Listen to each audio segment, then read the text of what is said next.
Do you want to know how to create this portal from Loki in Blender? Teach me. Alright, so in this video I'm gonna show you how you can create this portal from Loki in Blender using geometry nodes. It's pretty simple and looks pretty cool, and here's the result, and we'll be making this portal. And if you are for the first time on this channel, then Smash that subscribe button and the bell down below for more CGI videos and Blender tutorials like this. So without further ado, let's deep dive into the video.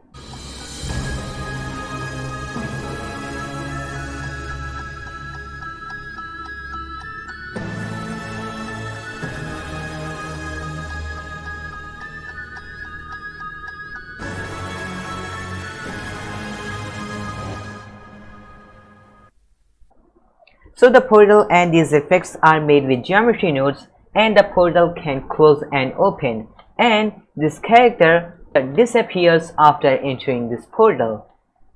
Then I have a second scene but with the effects inverted. So in this scene the character comes from the portal, appears, and then the portal closes. And if you are a nice person and want to support my channel, then you can buy this whole project scene by following the link down in the description below. So for this project I'm using Blender 2.93. So now let's start by deleting everything, and for the portal we need a cube, so I'm gonna add a cube.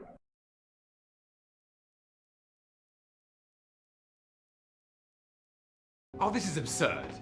And now let's go to the geometry nodes tab, because we are gonna make this with geometry nodes. Then I'm gonna create a new node tree and I'm gonna call that portal. And to change the scale of the cube, I'm gonna add a transform node. I'm gonna drop it in. So now let's start changing the scale of this cube so that it looks like a portal. So I'm gonna scale this cube down on the y-axis to 0.1. I'm gonna zoom in a little bit, and I'm gonna scale this down on the x-axis also to 0.7, and I'm gonna scale this up on the z-axis to 1.1. And I'm also gonna move this portal up on the z-axis on the grid floor. And now this portal is looking pretty good, but we want this portal to open and close. So you already know that we can plug in any socket into the group input, and then we can change that value from the geometry nodes modifier. But instead of plugging this scale into the group input directly, I'm gonna add a combine XYZ node. And now we have three XYZ values that we can control separately. So before plugging this vector into the scale, I'm going to type in the same values in the combine XYZ node also. And now I'm going to plug in the vector into the scale. So while watching Loki, you might have noticed that sometimes the portal opens horizontally, but sometimes it opens vertically. So first we'll make the horizontal one, then we'll make the vertical one. So now I'm gonna plug in this Z socket into the group input node, and now we can control this value from the geometry nodes modifier. And also this value goes below 0, but we don't want that. So I'm gonna open up the properties panel, and I'm gonna set this minimum value to 0. And now this value won't be able to go below 0. And we also want to limit the Z scale value of this cube to 1.1. So we could type in 1.1 in the maximum value, but I only want to limit the Z scale value of this cube. So instead what we can do is we can add in a clamp node, and I'm going to put this in here. And now we can set a minimum and a maximum value. So now the Z scale value can't go below 0 and can't go beyond 1. But the scale of our portal on the Z axis was 1.1. So I'm going to type in 1.1.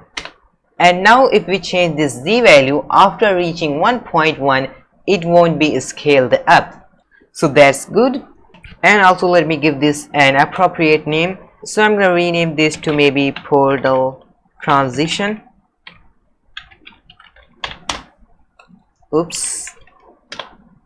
And now when we change this portal transition value, the portal opens and closes. But it's only on the Z-axis, but we want this to be on the X-axis also. So I'm gonna plug in this X socket into the portal transition. And now when we change this value, the size of our cube also changes on the x-axis, but we also want to limit that. So I'm gonna again add in a clamp node, and I'm gonna put in over here, and let me disconnect this so we can see the value, and it was 0.7. So for the maximum value, I'm gonna type in 0.7, and now it's looking good. But you would notice that the portal scales up on the z-axis after it has scaled up on the x-axis. But in our case, it's not like that. So we need to scale up the portal on the z-axis after the x-axis. So what I'm gonna do now is I'm gonna add a math node, and I'm gonna put that over here, and I'm gonna change this from add to multiply, and I'm going to decrease this value until it's flat to something like this. And now when we change this value, it first scales up on the x-axis and then on the z-axis, and now that's looking pretty good. I'm going to collapse this multiply node, and I'm going to move that over here. And we also want this portal to be scaled on the y-axis.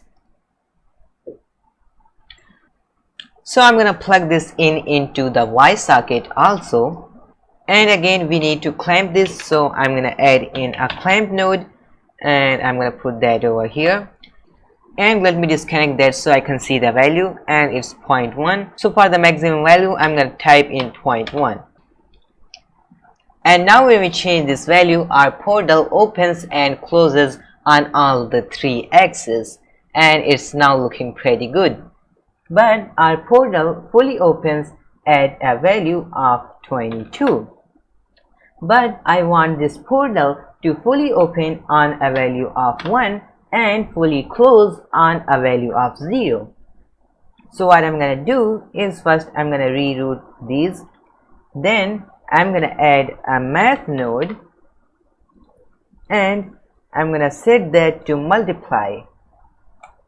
And now we have to change this value to the value we used before to make this portal fully opened, and in my case it was 22. So I'm going to type in 22, and now at a value of 1 it is fully opened, and at a value of 0 it is fully closed. And now after increasing this factor larger than 1, the portal stays the same. So now we can set the maximum value to 1. And now we can just animate this factor, and our portal will open and close. So I'm going to go to the layout tab, and in the geometry nodes modifier, I'm going to set this value to 0, and I'm going to keyframe this by pressing I. Then I'm going to go to frame 40 or so, and I'm going to increase this to 1, and I'm going to keyframe this again. And now let's play the animation, and hey, it's looking pretty good. And now let's make the vertical one also. So for that, I'm going to duplicate this geometry nodes modifier by hovering the mouse over this modifier and pressing Shift D. And I'm going to hide this modifier in the viewport and in the render also.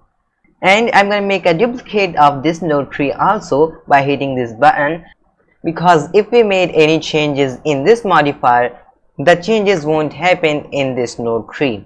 And now I'm going to rename this node tree to portal vertical, and I'm going to also rename this to portal horizontal. And because we duplicated this modifier, we have to animate this value again. So I'm going to go to the start of the timeline by pressing Shift and left arrow, and I'm going to set this to 0, and I'm going to hit I to keyframe this, and I'm going to go to frame 40, and I'm going to set this one to 1, and I'm going to animate this again by hitting I. And now let's play the animation, and it's still the same because we haven't changed anything yet. So now let's go into the geometry nodes modifier. So if you watch the portal when it opens vertically, you can see that the portal first opens on the z-axis then it gets scaled up on the x-axis, and that means we have to delay the scale on the x-axis as we did before on the z-axis. So now we no longer need this multiply node, and I'm gonna delete this math multiply node not by hitting X but by pressing Ctrl X so that the nodes are still connected. And now what I'm gonna do is I'm gonna add a math node again, and for this time we have to put this in the X value. So I'm gonna put this in here, and I'm gonna move these nodes to over here, and I'm gonna change this from add to divide. And first let's go to the frame when this portal is just opened, and because we made some changes in the geometry nodes, this portal is opening earlier, but we'll fix that later. So for now we have to go to the frame when this portal is just opened, and it is 7. So now in the geometry nodes I'm gonna change this value to make this portal squeezed on the x-axis, and I'm gonna set this to 25 because it's looking good. And now I'm gonna go to the start of the timeline by pressing shift and left arrow, and now I'm gonna play the animation, and now this is looking pretty good, but it's still opening earlier. So I'm gonna go to frame 40 when this value is set to 1, and I'm gonna go back to geometry nodes, and now I'm gonna change this value until this portal is just opened. Let me set this one to 18, and now let's change this value, and it's still scaling up. So now let's set this to 18.5 and let's see, and 18.5 is perfect because if we now increase this value it doesn't get scaled up, and also if we decrease this it gets scaled down. I'm gonna collapse this node, and now the portal also opens vertically. And if you want to make the portal open horizontally, you can hide this geometry nodes modifier in the viewport and in the render also, and unhide this first geometry nodes modifier, and now the portal opens horizontally. So now you can easily switch between the horizontal and the vertical portals in no time. And to make these glowy lines on the edges of the portal, I'm gonna add a wireframe modifier, and that will create lines based on the geometry of this cube, but the cube has gone, and that's because the replace original option is turned on. So turn that off because we do want the cube. And also I'm gonna decrease down the thickness to something low like 0.005, and we'll create the materials later. So now let's add a character. So for that I use Mixamo, which is a free website by Adobe, and if you are for the first time you have to create an Adobe account. It's totally free and it's pretty simple, and after that you can choose any character that you want, and also you can apply animations. And for the final render I used this character, this one. And now let's add some animation to our character, and I want the character to walk, so I'm gonna search for walk, and there are a lot of animations that you can choose. I'm gonna go with this one, and make sure to turn on this in place option because otherwise the effect won't work. And now you can download this character. I've already downloaded that, so I don't need to download that again. And now let's jump into Blender and import that character. Go to File, Import, and choose FBX. And now let's navigate to the folder where you have downloaded that, and here it is. So I'm gonna import that, and now we have the character imported in Blender. So I'm gonna move this character to about here, and the height of Tom Hiddleston is about 1.88 meters. So now let's change the scale of our character so it's 1.88 meters tall. But you can see that our character is 0.5 meters tall on the z-axis, but it's actually not correct because if you select the armature and the character and scale it on the z-axis, you can see that the y dimension is changing.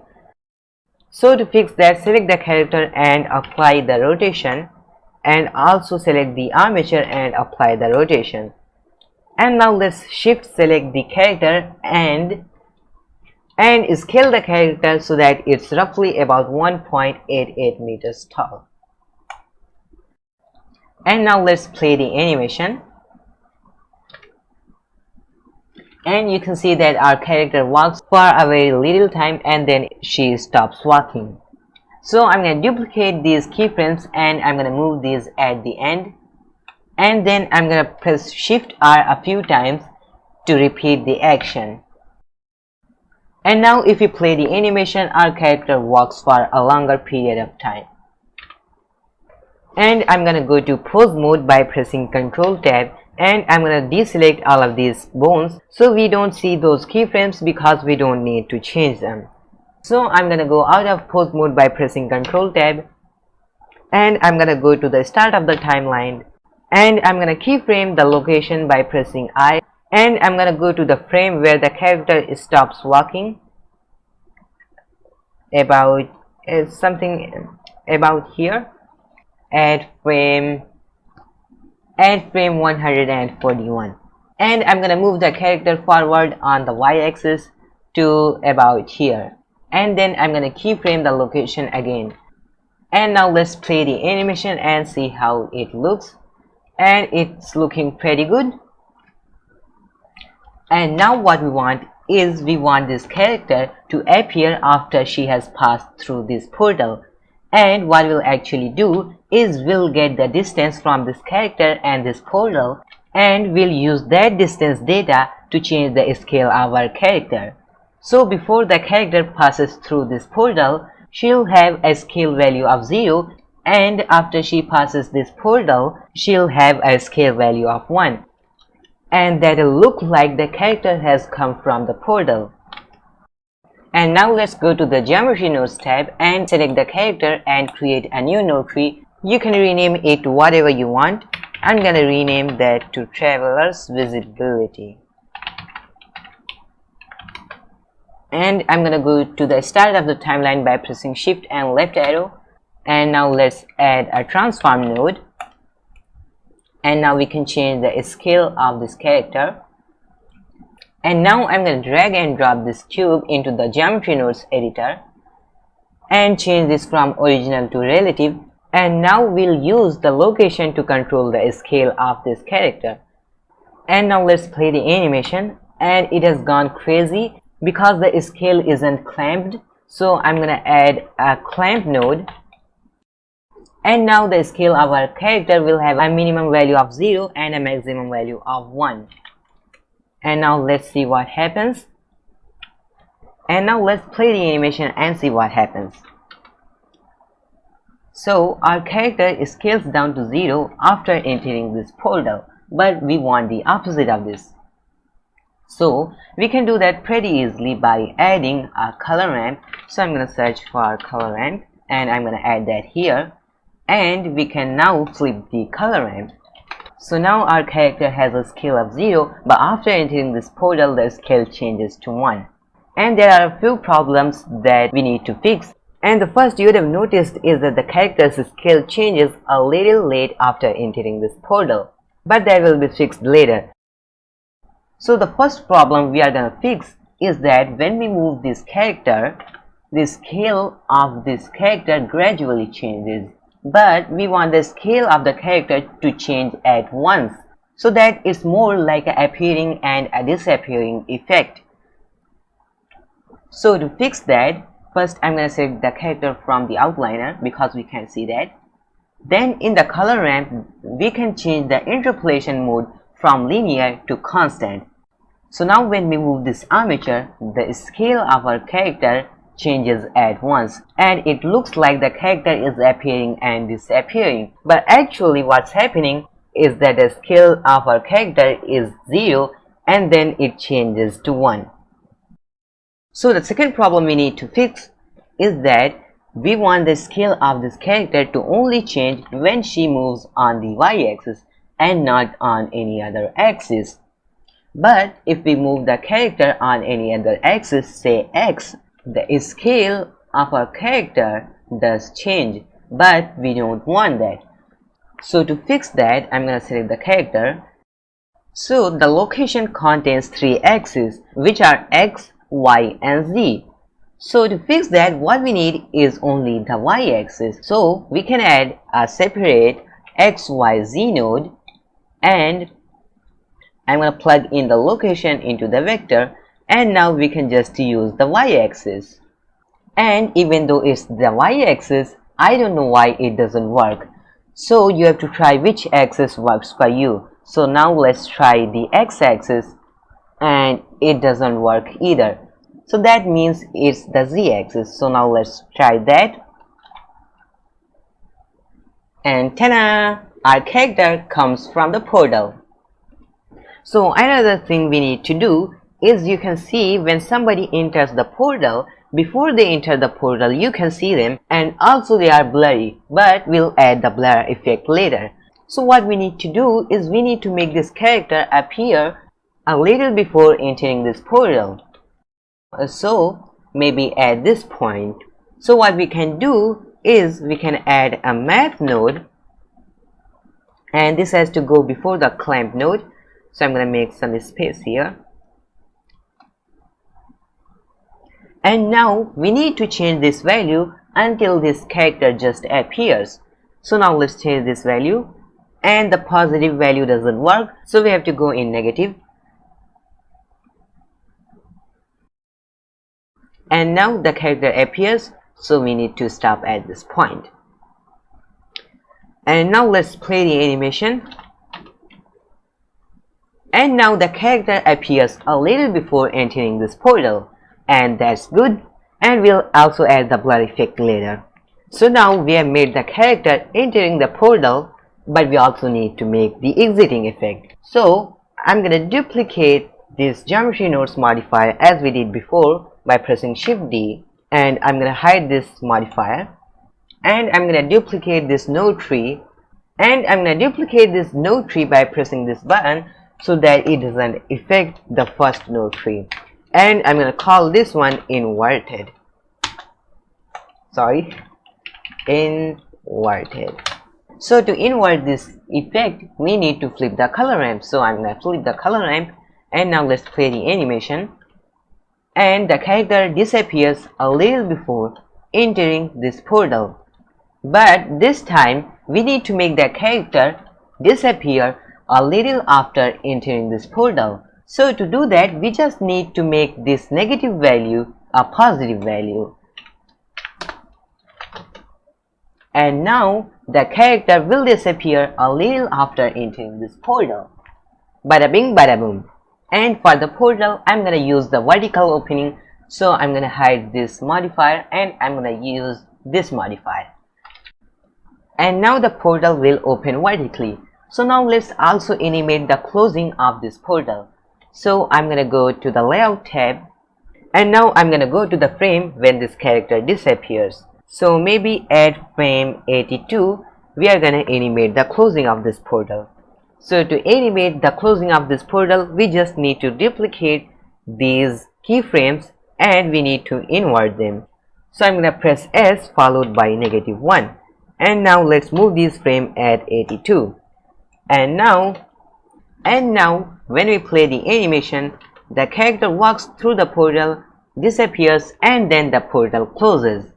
So now we have made the entering of the character into the portal, but now also we need to make the exiting of the character from the portal when she is transported. So to do that, we just simply need to duplicate all of these things, and then just use the inverted effects that we have just made. But before we do that, let me add a camera for this scene. So I'm gonna press Shift A, and I'm gonna add in a camera. And now I'm gonna press Ctrl Alt 0 to position the camera along the view.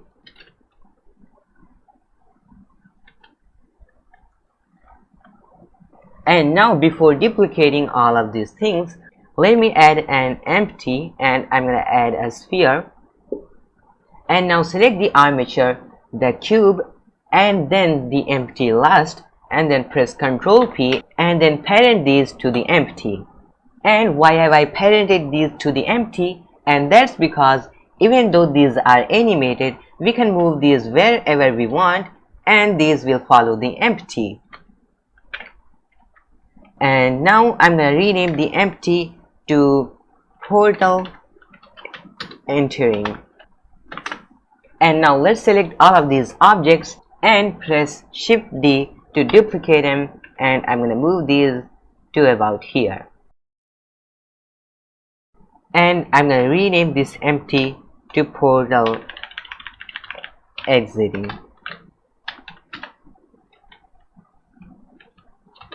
And now let's select the character and let's go to the modifiers, and I'm going to hide this modifier, and I'm going to use this geometry nodes modifier that we first created. And now this character will come from the portal, and also for this one let's use the horizontal one. And now this portal will open horizontally. And both of these animations are happening at the same time, so we need to move this animation after this portal has closed. So at frame 121, when this portal has closed, I'm going to select all of these keyframes and I'm going to move these keyframes here at 121. And now when this portal closes, this portal opens. And we need to do the same for the walk animation also. So I'm going to select the armature, then I'm going to go to frame 121 and I'm going to move these keyframes at 121.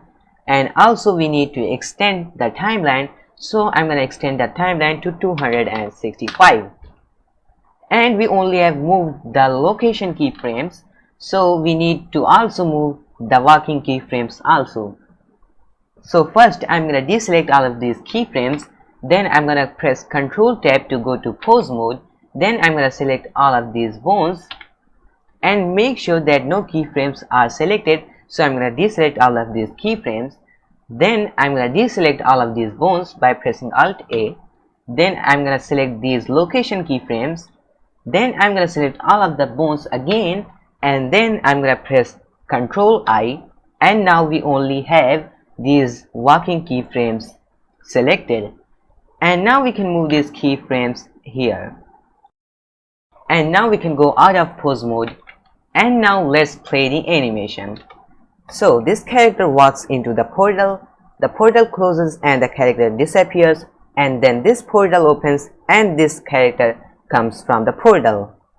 And now this is looking pretty good, and we just need to change only a few things.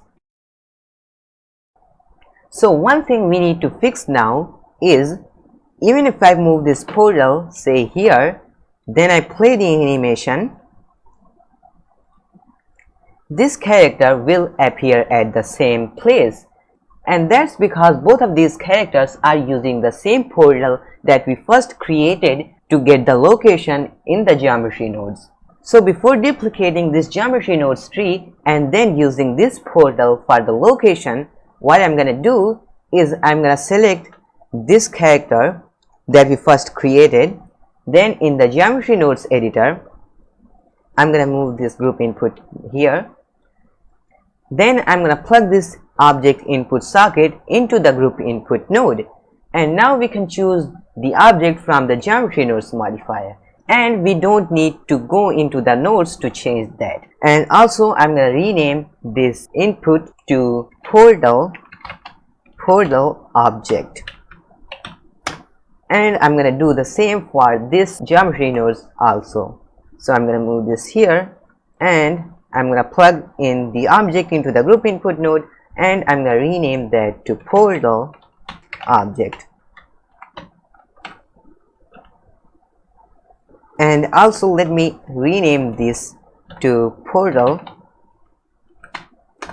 and the second portal to portal 2.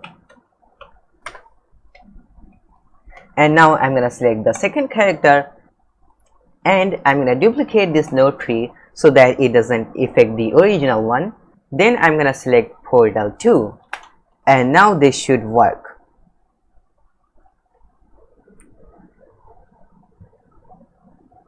and now you can see this working. But I do want the portal to be at that place, so I'm gonna move that here.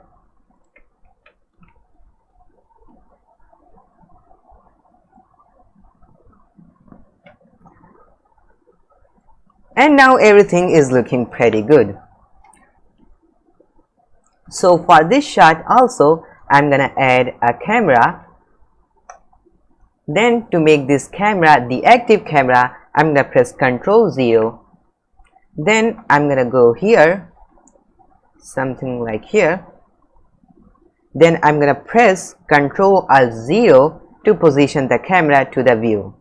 And also you can go to view, navigation and walk navigation, and also I've added a shortcut to that, which is Shift F. Then you can use WASD keys to move around. And I'm gonna place my camera here. And now what I want is this camera to be active until this portal closes, then this camera to be active when this portal opens.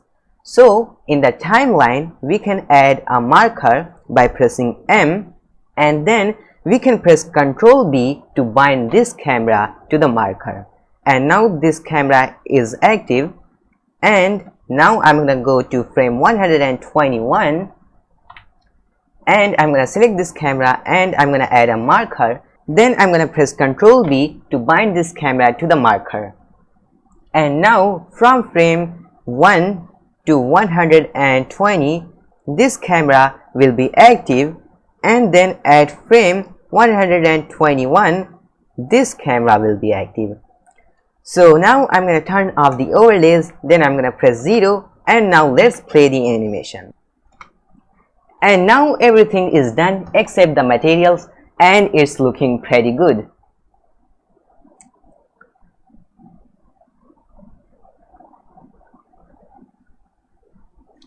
And also what you can do is you can copy these objects and paste them in a different blend file and render out the scenes, and then combine the renders in your favorite video editor. So now it's time to make the materials. So I'm gonna select this first portal, then I'm gonna go to the shading tab, and I'm gonna isolate this cube by pressing the /. Then let's go to render view, and I'm using cycles for this, and I'm gonna uncheck this scene world option so that I can use these HDR eyes to light the scene in the viewport, and I'm gonna use this HDR eye. And I'm gonna also decrease down the world opacity down to 0 so that I can't see the background. So now let's start creating the materials. So I'm gonna create a new material and I'm gonna rename that to portal.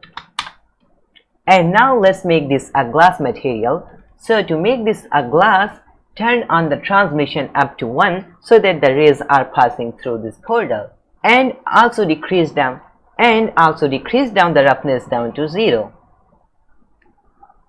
And you can see that the portal is a little bit orangish.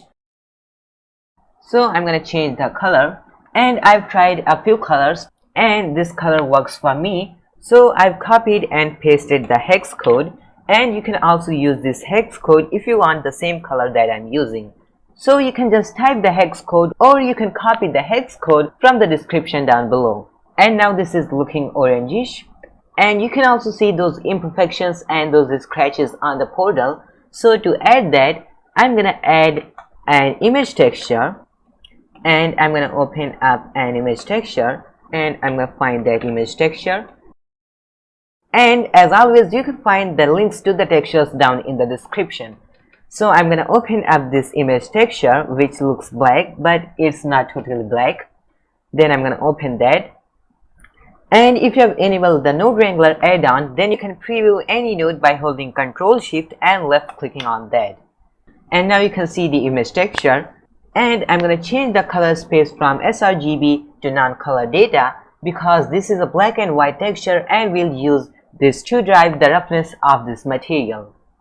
And these scratches are pretty big, so I'm gonna press Ctrl T to add a mapping and a texture coordinate node, and I'm gonna scale up this texture to maybe 5. And now let's use this color to drive the roughness. And to see the material, you have to Ctrl Shift and left click on the principal BSDF. And now you can see that there are scratches, and to see this better, I'm gonna go to Look Dev mode, and now you can see those scratches. And maybe this is a little intense, so I'm gonna add a color ramp, and I'm gonna preview this by holding Ctrl Shift and left clicking on that, and I'm gonna make these brighter colors a little bit darker, something like this. And now this is looking pretty good. So now let's also add the normal map. So I'm gonna link duplicate this node by pressing Ctrl Shift D so that the nodes are still connected, and I'm gonna open up the normal map, and here it is. And if you open another texture, this again switches to sRGB, but we don't want that, so let's change that to non-color data again. And now let's add a normal map, and now let's plug this color into the normal map and this normal to the normal. And the strength is too much, so I'm going to decrease that down to something low like 0.1.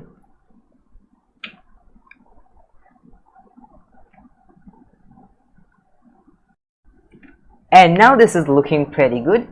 So now let's make a material for those glowy edges also. So I'm gonna create a new material, and I'm gonna rename that to Portal Glowy Edges.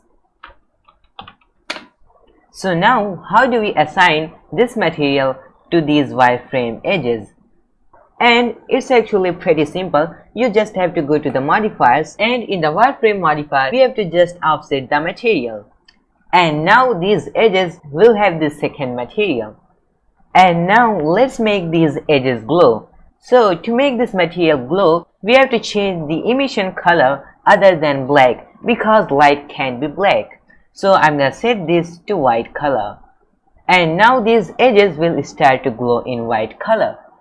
And also you can change the emission strength. So I'm gonna increase the emission strength to maybe 5 or maybe 10.